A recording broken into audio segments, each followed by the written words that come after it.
बिस्मिल्लाहिर्रहमानिर्रहीम। 10th class physics chapter number 13 numerical 13.1। पहला numerical है हमारे पास at a particular temperature. Particular का मतलब होता है ख़ास, यानी किसी ख़ास टेम्परेचर पर the speed of sound in air is 333 metre per second. यानी किसी ख़ास टेम्परेचर पर जो स्पीड ऑफ साउंड है एयर में वो है 330 metre per second. If the wavelength of sound, यानी जो वेव लेंथ है, वेव लेंथ को हम रिप्रेजेंट करते हैं लैम्डा के साथ और स्पीड को हम रिप्रेजेंट करते हैं v के साथ। Of a sound wave is 3 centimetre. यानी हमें दो चीज़ें दी गई हैं, एक दी गई हमें speed of sound in air, वो कितने 333 मीटर पर सेकेंड। तो गिवन डाटा में हम यही लिखेंगे स्पीड ऑफ साउंड को हम रिप्रेजेंट करते हैं v के साथ, वो कितनी है 333 मीटर पर सेकेंड। और नेक्स्ट हमें बताएगा इफ द वेव लेंथ को हम रिप्रेजेंट करते हैं लैम्डा के साथ of sound wave is 3 centimetre. यानी जो वेव लेंथ है वो हमें कितनी दी गई है 3 सेंटीमीटर। तो हम यही लिखेंगे वेव लेंथ हमें कितनी दी गई है, वेव लेंथ को रिप्रेजेंट किया जाता है लैम्डा के साथ, वो है हमारे पास 3 सेंटीमीटर। अब ये जो हमें वेव लेंथ दी गई है ये दी गई है सेंटीमीटर में, इसको हमने मीटर में चेंज करने के लिए क्या करेंगे 100 से डिवाइड करेंगे। जैसे आप 3 को 100 से डिवाइड करेंगे तो आपके पास क्या जवाब आ जाएगा 0.03 मीटर। Calculate the frequency. अब हमने फाइंड क्या करना है, कैलकुलेट का मतलब है मालूम करें क्या फ्रीक्वेंसी ऑफ साउंड वेव, यानी साउंड वेव की जो फ्रीक्वेंसी है वो हमने इसमें मालूम करनी है।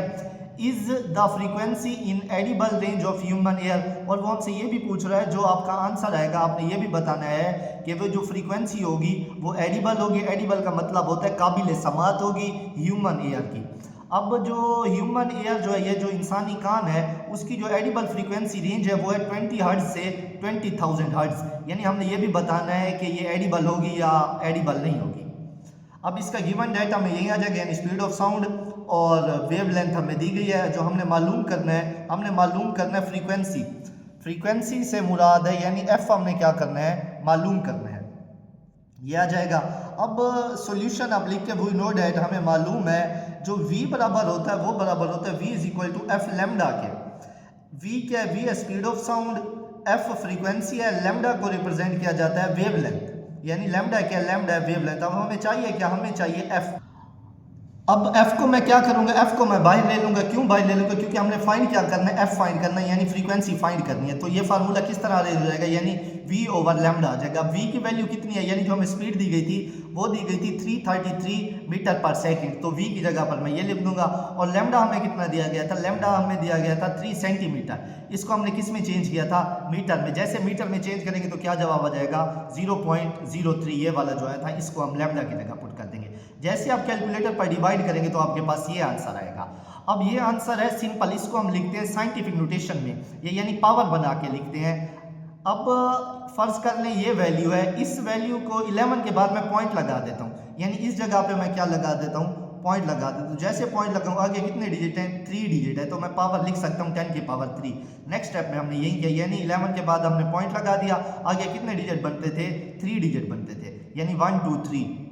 देखिए यानी 11 के बाद मैंने क्या किया पॉइंट लगा दिया, आगे कितने डिजिट थे 3 डिजिट थे, तो पावर मैंने कितनी लिख दी 3। अब 10 की पावर 3 जो होती है वो बराबर होती है किलो के यहाँ पर, तो अब 10 की पावर 3 की जगह पर क्या लिख देंगे किलो लिख देंगे, तो यही हमारा आंसर है 11.1 किलो हर्ट्ज।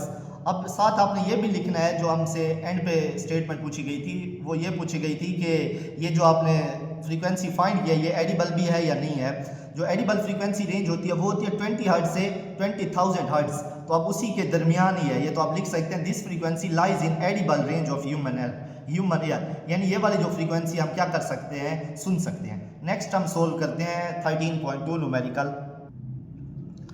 नेक्स्ट न्यूमेरिकल है numerical number 13.2 a clock chimes. Clock chimes का ये मतलब है कि जो घड़ी है वो आवाज़ निकालती है या बजती है 48 टाइम्स इन 1 मिनट, यानी 1 मिनट में घड़ी कितनी दफ़ा आवाज़ निकालती है 48 टाइम्स।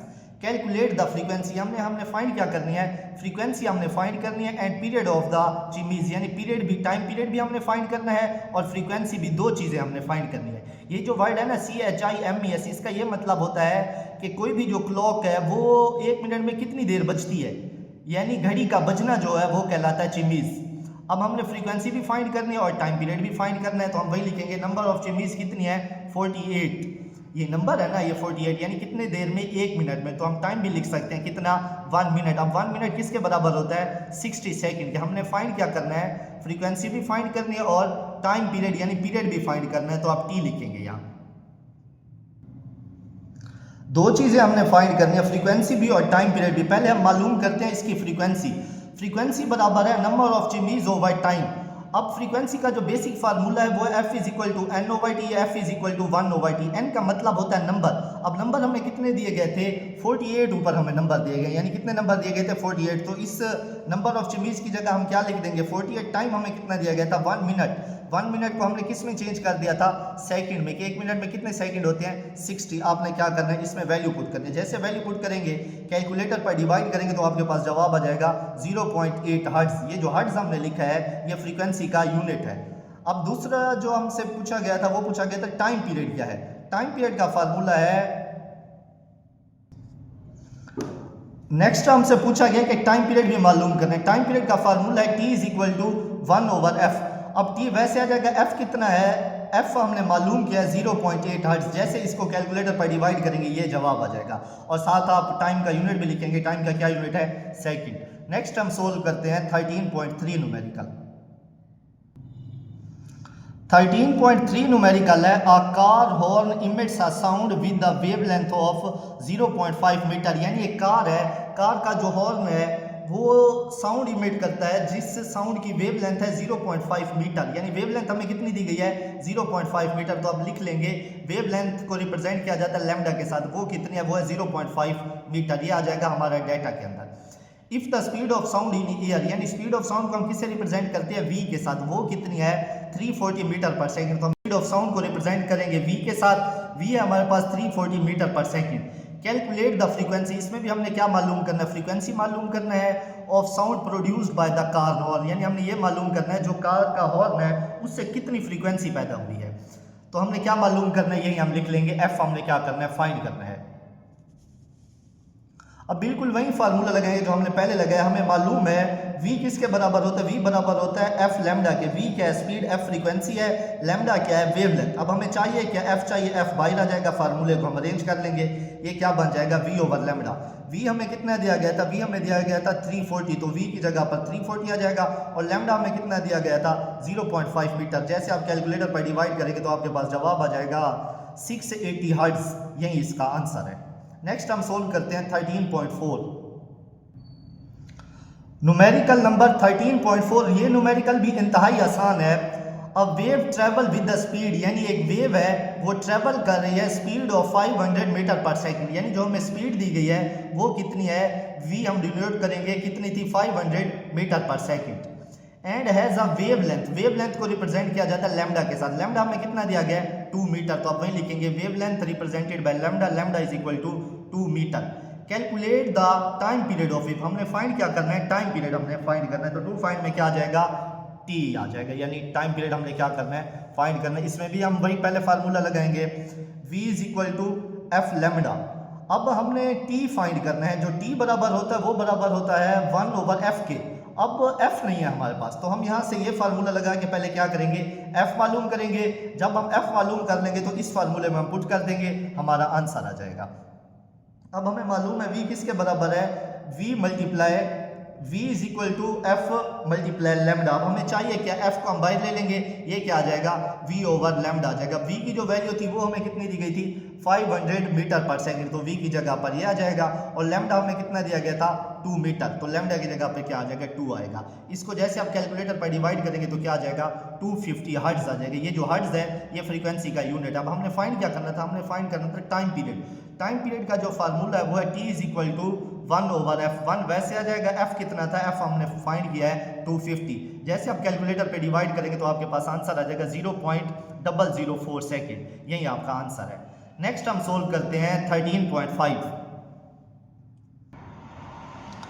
13.5 अ रिसर्च बोट, यानी एक रिसर्च बोट है, सेंड अ साउंड वेव। वो क्या करती है, साउंड वेव को सेंड करती है, भेजती है straight to the sea bed. Sea bed कहते हैं समंदर की निचली सतह, यानी जो नीचे वाली सतह होती है उसको समंदर की, उसको हम बोलते हैं sea bed. And receive the echo of 2 second later. Echo कहते हैं रिफ्लेक्शन। अब रिफ्लेक्शन का फिनोमेना हम तफसील से पढ़ चुके हैं। रिफ्लेक्शन कहते हैं कि किसी भी मीडियम के ऊपर लाइट या कोई भी वेव जाकर टकराकर वापस उसी मीडियम में आ जाए, उसको हम बोलते हैं इको या रिफ्लेक्शन। और जो इको सुनाई देती है वो कितने टाइम बाद सुनाई देती है? 2 सेकेंड बाद। The speed of sound in sea water, यानी जो स्पीड ऑफ साउंड होती है समंदर के पानी में, वो होती है 1600 metre per second. Find the depth, depth का मतलब है हमने गहराई मालूम करनी है, of the sea at this position, कि इस पोजीशन पर जो समंदर की गहराई होगी वो कितनी होगी। दोबारा इसकी हम ज़रा स्टेटमेंट देखते हैं। यानी एक रिसर्च बोट है जो साउंड वेव स्ट्रेट भेजती है समंदर की तह तक, और इको हमें सुनाई देती है कितने टाइम बाद? 2 सेकेंड बाद। और जो हमें उसकी स्पीड दी गई है वो कितनी है? 1600 मीटर पर सेकेंड। हम यही लिखेंगे स्पीड ऑफ साउंड कितना है? v, उसको हम डिनोट करेंगे v के साथ, वो कितना है? 1600 मीटर पर सेकेंड।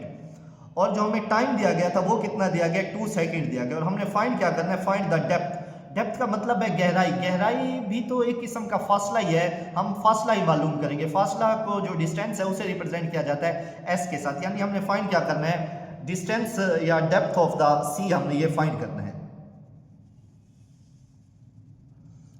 अब न्यूमेरिकल नंबर 13.5 और 6 दोनों सेम है, एक जैसे हैं। अब डेप्थ हमने फाइंड करनी है, यानी डिस्टेंस हमने फाइंड करना है। डिस्टेंस को रिप्रेजेंट किया जाता है s के साथ। s जो इक्वल होता है वो बराबर होता है v मल्टीप्लाई t के।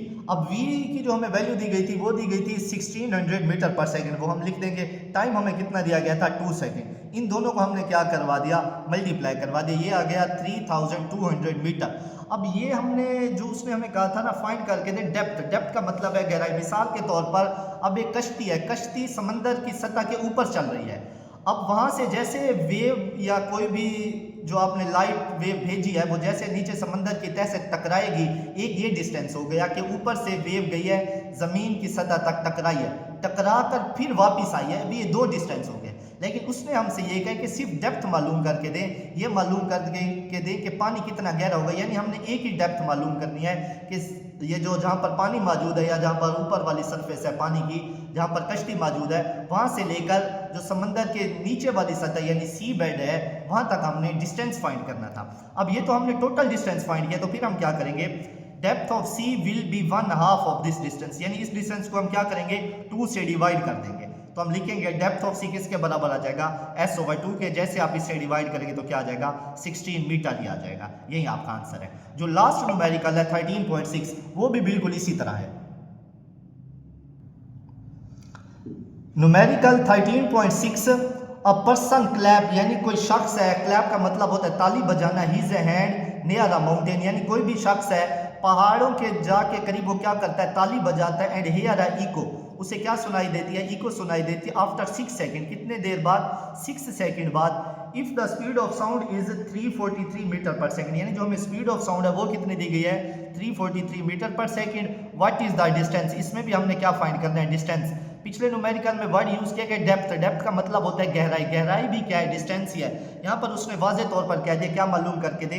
डिस्टेंस मालूम करके दे of the mountain from the person. अब इस न्यूमेरिकल को मैं आप सिंपल अल्फाज में समझाता हूँ। यानी कोई भी शख्स है वो पहाड़ के करीब खड़ा है, वो क्या करता है? ताली बजाता है। जैसे वो ताली बजाता है तो आवाज़ जो ताली से पैदा हुई वो जाती है पहाड़ से टकराती है, टकरा कर वापस आ जाती है। कितने सेकंड बाद? 6 सेकंड बाद। और जो स्पीड ऑफ साउंड थी उस दौरान वो थी 343 मीटर पर सेकंड। अब हमने ये मालूम करना है कि वो जो शख्स है कितने फासले पर खड़ा है पहाड़ के। तो हम डाटा में यही लिखेंगे, स्पीड ऑफ साउंड हमें कितना दिया गया था? 343 मीटर पर सेकंड। उसने यही न्यूमेरिकल में भी हमसे यही कहा, स्पीड ऑफ साउंड कितना है? 343 मीटर पर सेकंड। और जो हमें टाइम दिया गया, ये टाइम है ना 6 सेकंड, तो हम यहाँ क्या लिखेंगे? टाइम कितना लिखेंगे? 6 सेकंड। और हमने फाइंड क्या करना है? फाइंड हमने करना है डिस्टेंस ऑफ माउंटेन, यानी कितने फासले पर वो शख्स खड़ा है। अब हम वही लिखेंगे वी नो डैट, हमें मालूम है एस किसके बराबर है? v multiply T. ये बिल्कुल लास्ट न्यूमेरिकल की तरह है जो हमने 13.5 सोल्व किया है। अब v हमें कितना दिया गया था? v हमें दिया गया 343 मीटर पर सेकंड। v की जगह पर या जगह टाइम हमें कितना दिया गया? टाइम हमें दिया गया 6 सेकंड। इसको हमने क्या करना है? मल्टीप्लाई करना है। जैसे मल्टीप्लाई करेंगे ये आ जाएगा 2058 मीटर।